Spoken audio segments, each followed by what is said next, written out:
Sources: G2 in talks with Cloud9 over HeavyGod. Essentially his tier 1 debut this year with Cloud9, he was on endpoint and then he went over to OG while they were failing, but HeavyGod had a good time. I think this is going to allow for Mobs to be able to play in positions that he prefers more. I think HeavyGod is really solid and this is going to be his first time to really shine. Cloud9 wasn't much of an actual team. He kind of dragged them across the finish line, especially at the RMR, so that Cloud9 could get to Shanghai. Let's check out his stats. He's got a 1.14 rating, 0.66 death per round, decent impact. He's a pretty solid, I think he's pretty good on the anchor rolls. On the CT side, he can still play the rotator because that's kind of where the action comes from, and they wanted to throw the action at HeavyGod on Cloud9. But he's sort of a pack rifler on the T side. He gets to sort of chill out in the back. I imagine your pack is going to be Snacks, Mobs, and HeavyGod, with HeavyGod probably in the back while Mobs is the second guy in. But the game we're checking out is Cloud9 versus Nemiga at the RMR. HeavyGod has a 2.03 rating on Inferno. Absolute stomp. He just does a great job in his role. He's being somewhat passive, letting his teammates take space, and then he just gets the kills that Cloud9 needs to win the round. It's a great demo. Let's go. HeavyGod starting on the T side of Inferno against Nemiga at the RMR. HeavyGod had a really solid RMR and is a big part of the reason why Cloud9 even made it to Shanghai in the first place. He's going to get dropped a P250 from Boomich. I've said this in the past few videos, but I tried to take pistol round. Oh my god. Are you... I was going to say I try to take pistol rounds with a grain of salt, but... Okay, well. If he got one more, that would have been a clip, but that was an insane shot. CT's win, but the bomb was planted. HeavyGod's going to get himself a Galil, no utility, just pure fragging. Just pure fragging out. That's all he needs to do here. I think Inferno's kind of a boring map, to be honest.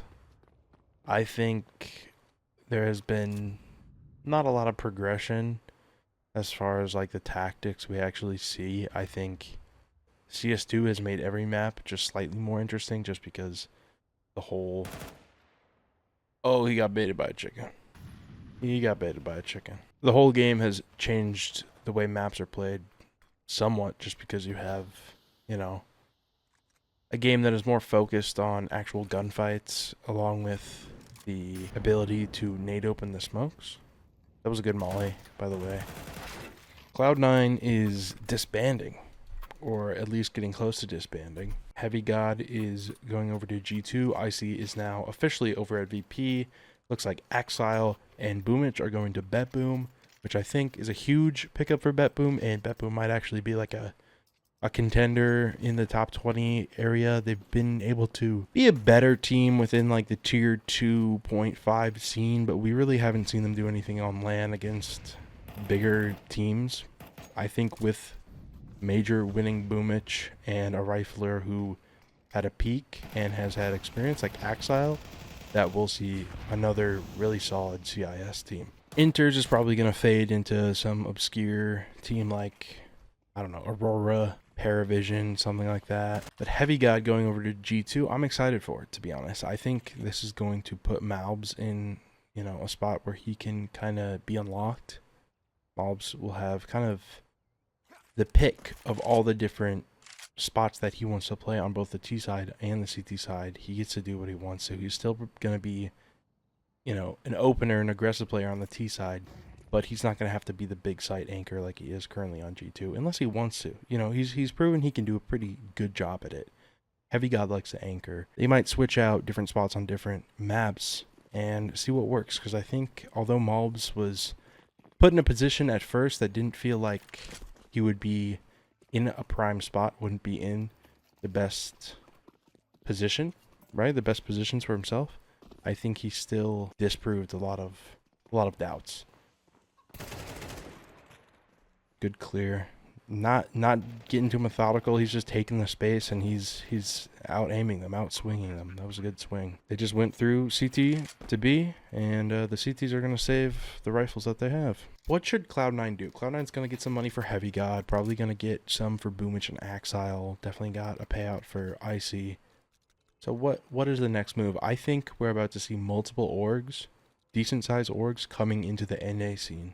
I think we're about to see a, fully NA, or maybe not fully NA, but picking some unknown players out for Complexity, Nick, and CXZY, I believe. I don't know how to say either of those names. It might be Nick's.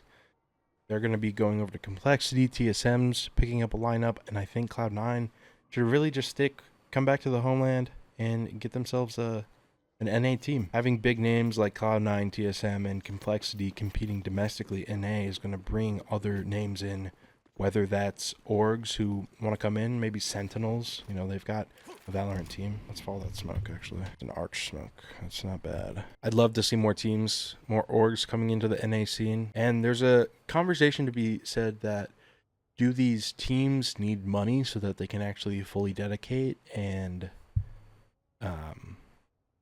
fully dedicate themselves and have the support from an org with boot camps, with analysts, with a full-time coach? Or do these teams need to earn it with, being a team like, what's a mixed team? I'll just use Bad News Eagles as an example. Obviously, they're not the same team that they once were when they were making the crazy major runs. Not major runs, but making it to the majors. Should a team just have to prove it on their own and prove that they are players who are... I didn't know you could put a charm on a bomb. Did you see that? I had no idea. I think there needs to be some support. I don't think Cloud9 needs to pay these NA players, these NA FPL advanced ESL Challenger League players, 20k a month, 10k a month. Give these guys enough to pay their bills. Maybe just give them a team house and put them together with a coach and an analyst. Give them some boot camps, let them play together, but you don't need to be paying these guys. I had no idea you could do that. And you can get silent off of it? What the fuck? Are you joking? Also, look at this Mac 10 with that charm. That's like a tiny version of that skin on the skin. That's crazy. So I'm excited to see what Cloud9 does, and I really just hope they go NA with it. HeavyGod's kind of being the guy who wants to take the space here in short. We'll see if he actually is the entry into sight, or if I think who's number 7. That would be Inters is in the apartments, the deep apartments balcony spot. They're gonna wrap around, maybe make contact. Obviously, they're not actually making contact because there's not a single player on the A site. But then Inters is going to come out as they take site so that they can clear pit together. They're going to plant. And then Namiga might just, they only have USPs. So I don't see why they don't try to get kills and get maybe a rifle, maybe 2. Let's see what HeavyGod can clean up here. This is some big money there. $1,200 already. Mac 10 has paid for itself. Can he get another one? I bet he gets at least one more here. I bet he gets 3.5 kills this round. He's just fearless. Oh! That guy got sniped. Is this about to be an ace? Are we about to see a just absolute unimpactful ace? Just absolute fluff kills? There's one. No. Nearly gets the unimpactful ace. But he got 4 there. That's how much? 2,400? Damn. The bread is there. He's gonna drop the Mac 10 over to Icy. Maybe Icy can grind and farm and get himself an op into the next round. But HeavyGod's been given his AK. And he is sort of letting his teammates take the space and get the information while he just makes sure that there isn't some brain dead push down middle. I want to take some space B, which would be the right move. Amiga has 4 guys on A, and Lear or One Ear Real, I don't know how to say his name, but he's got the full utility. He'll be able to stop them from just walking in, but he's just one man at the end of the day. And there's that smoke. 55 seconds in the round. Amiga still has 2 smokes. But if they're just going to bust that smoke open, then what are you going to do? They kind of just nade and walk in together. Again, Lear is just one man. There's only so much you can do. There wasn't much hesitation. Honestly, if I'm Namiga here, I'm probably saving. I don't think they have a kit. They have some utility. If they can find a kill in the next 5-ish seconds, they might be able to do it, but no one wants to give them a fight. Not one player. Actually, that was pretty close. Axile tried to cross there on the minimap. They're going to funnel through Coffin. They got 2 kills. Ooh. That first shot was really fast, and that ability to just get the turnaround. Oh, and he gets the guy off the bomb. That was honestly a lot closer of a retake than I thought it would be. What are your thoughts on G2, and is this going to be a team that can get close to the level that G2 has been at the past year? Or at least let's just say with Nico and Mobs on the team. Do they need to replace somebody? And who is that somebody? I think the 2 routes you can go are replace Hunter. Oh, and they're all, look at that. Cloud9 is fully ready. They didn't get caught off guard at all. They just sent 3 there holding. You saw HeavyGod in a little cheeky angle that forced the CTs to swing wide into the actual big window instead of just being able to peek in the door. It makes it hard for him to actually escape, and he just gets absolutely owned. And they just run these guys down. They try to do something a little aggressive, get some information, but Cloud9 was absolutely just fully ready for that. There was no surprise there. I think G2 should just play the season out with this team and then see how it feels. And I think here's 3 options for the first move you make. Hunter, minus Hunter plus somebody. Spinks seems to be available. Perfecto has been talked about. Both those moves seem like they could be beneficial to the team. You get a new coach. Taz has gotten clowned on a lot. I think he does more than it seems like. I wouldn't put him in my top 5 coaches, to be honest. You could pick somebody up like Ash. He's proven to be a good coach, but is that really his skill set to be a coach of, you know, a top 5, top 3 team?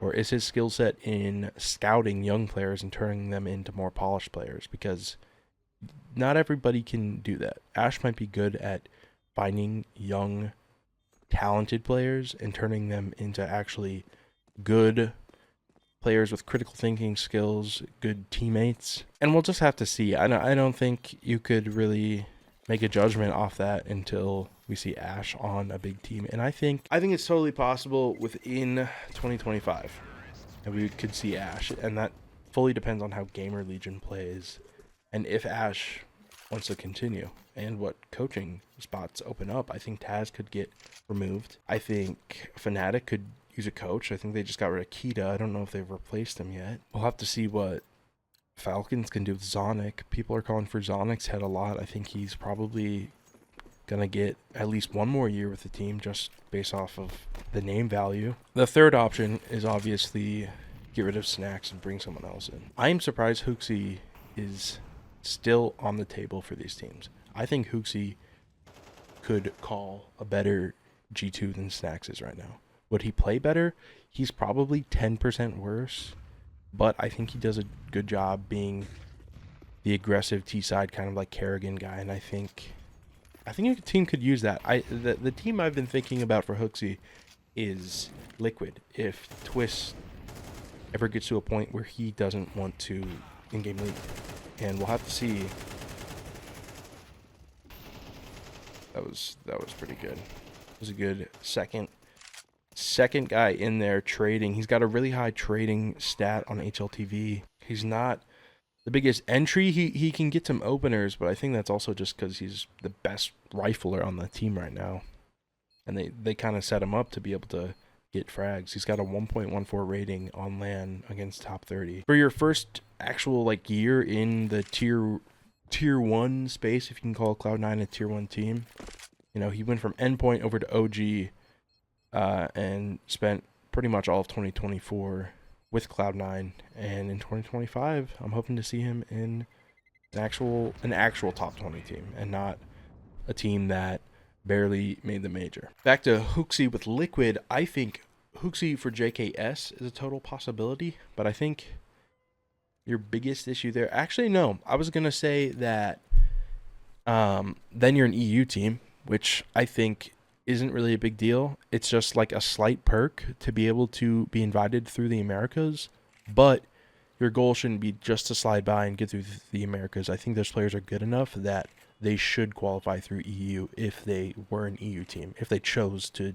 qualify as an EU team. But the team would be Ultimate, NAF, Twist, Nerds, and Hooksy. And I think Hooksy is another aggressive rifler and can sort of be the guy to hold W, get the info, and set up Nerds, and replace him for JKS. Not that JKS is bad. It's hard because I really like JKS and I want him to be in a team somewhere. I think that his role that he's best at just is overlapping with NAF, and if he were to, or as he's trying to be sort of a bit more aggressive in Liquid, it's not working as well as other players could. I think Hooksy is more selfless and can set up other players to be better than trying to spread the love and have 5 players who can all frag. I think that's incredible on paper, but you need players to be sort of selfless. You need somebody to be the guy who's going to run in and die, and that's not JKS. And I don't think that's Nerds either. I think Nerds is good enough that it shouldn't be him. But we'll have to see what Liquid does. It would have to be soon. I think it would have to be soon, or it would have to be after the Austin Major. Oh. That was a nice shot. My light just died. Let's watch the rest of this round with a dead light, and then I'll plug it in. That was a nice shot. 1v1, Axile. Oh, and they're going to get their 3rd round. Okay, we're back. Round 10. Cloud9 has plenty of money. I don't know if we're going to see an op come into this game much at all. And to be honest, on the T side of Inferno, it's... Did that guy just hit a dab? In 2024? 2025? What year is it? Yeah, HeavyGod seems to be the kind of more baitery guy within the rifler pack.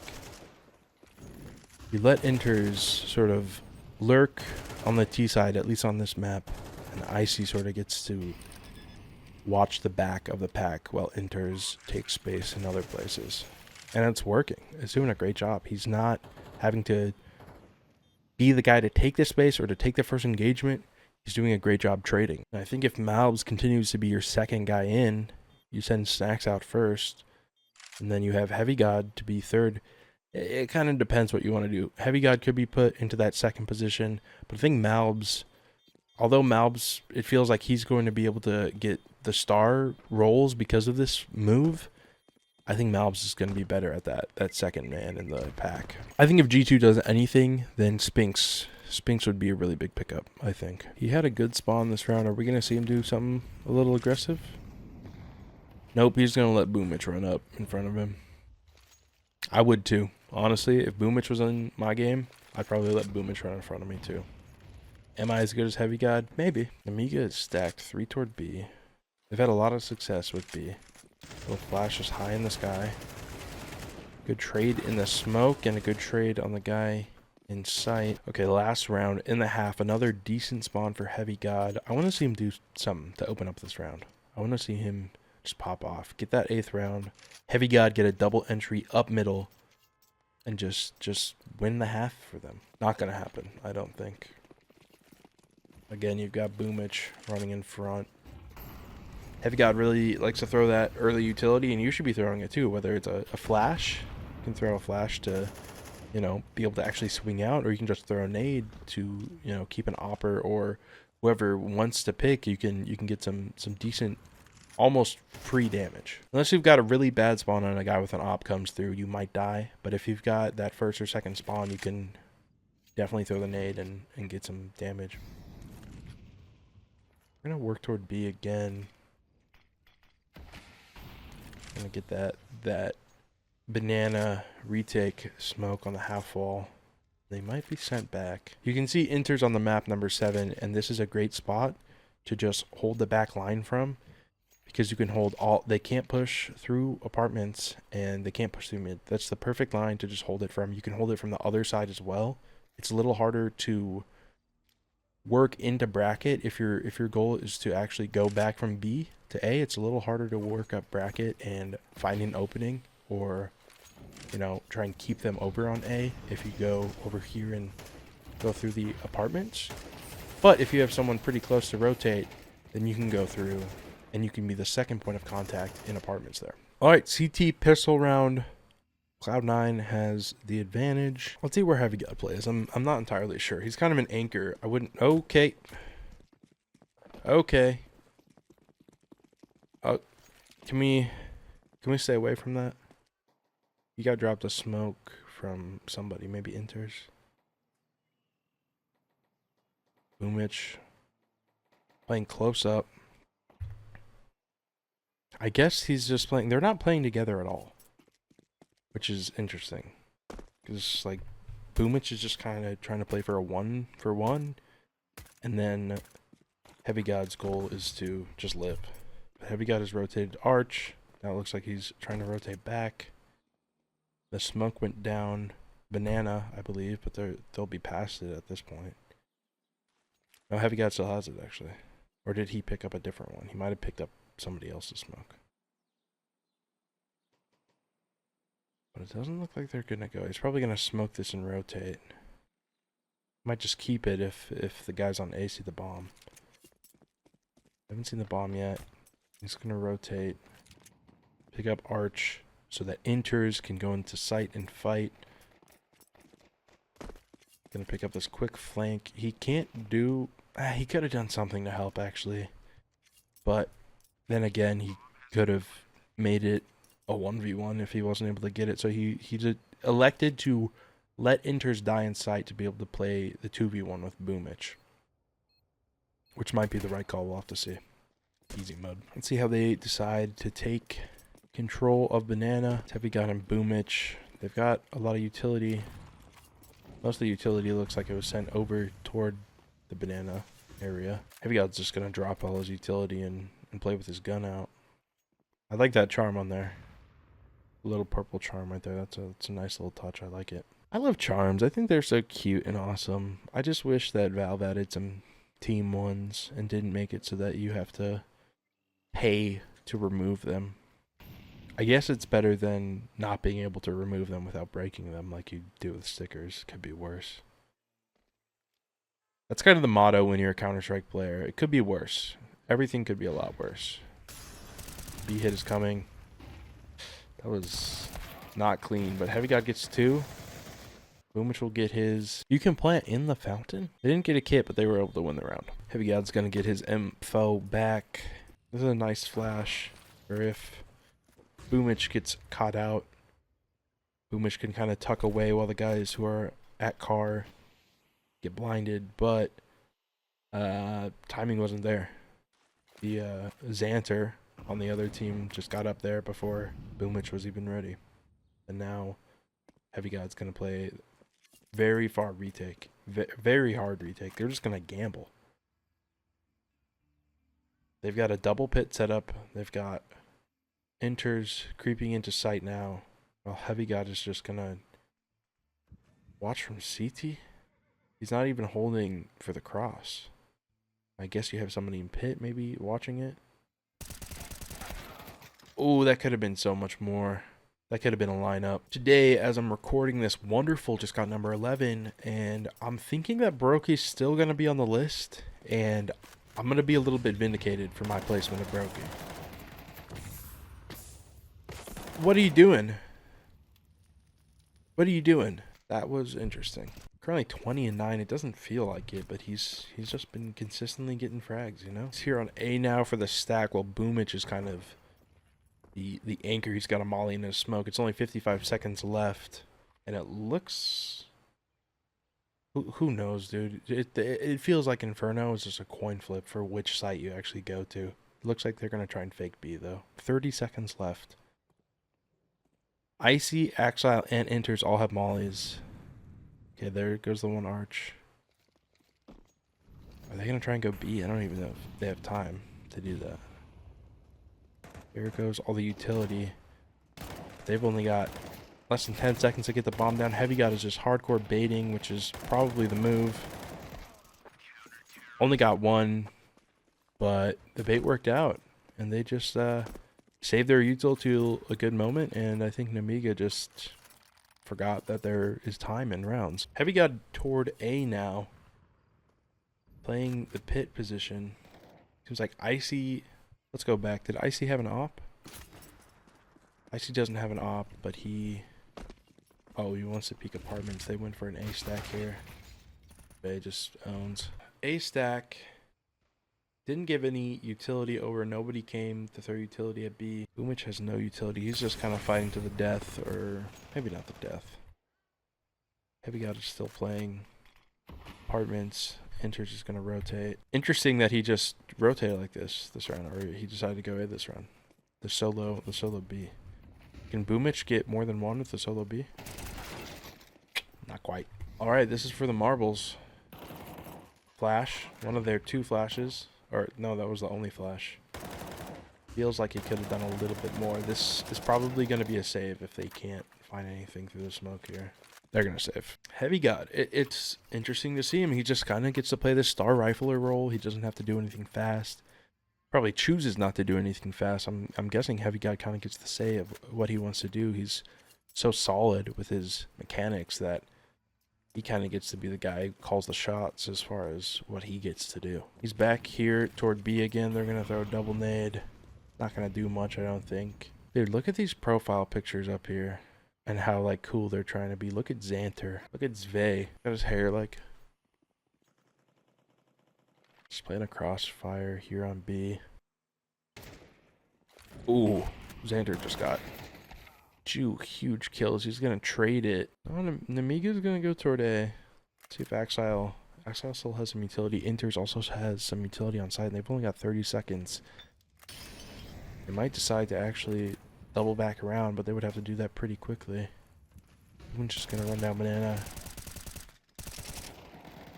Inters, nice job. Now Khan is in a 1v2.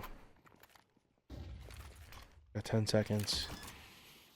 He doesn't want to plan it quite yet. Boomich cleans it up. GG's in the chat. Good stuff. 22 and 10, 126 ADR, 40% headshot. I think that we have found a new solid, not super aggressive, but just solid rifler. You know, this wasn't a very hard game for him, but he was able to just do his job and get the kills that he needed to, plus a little bit more. On paper, HeavyGod for Nico is a downgrade, but Mobs, I think, is going to get upgraded here. And I think with one more move, whether it's the in-game leader, the coach, or Hunter, I think you would have a better G2 than we had with Nico, just because of the roles. I think the roles are going to work. We'll have to see what G2 does. I love HeavyGod, I love G2, I love Counter-Strike, and I love you.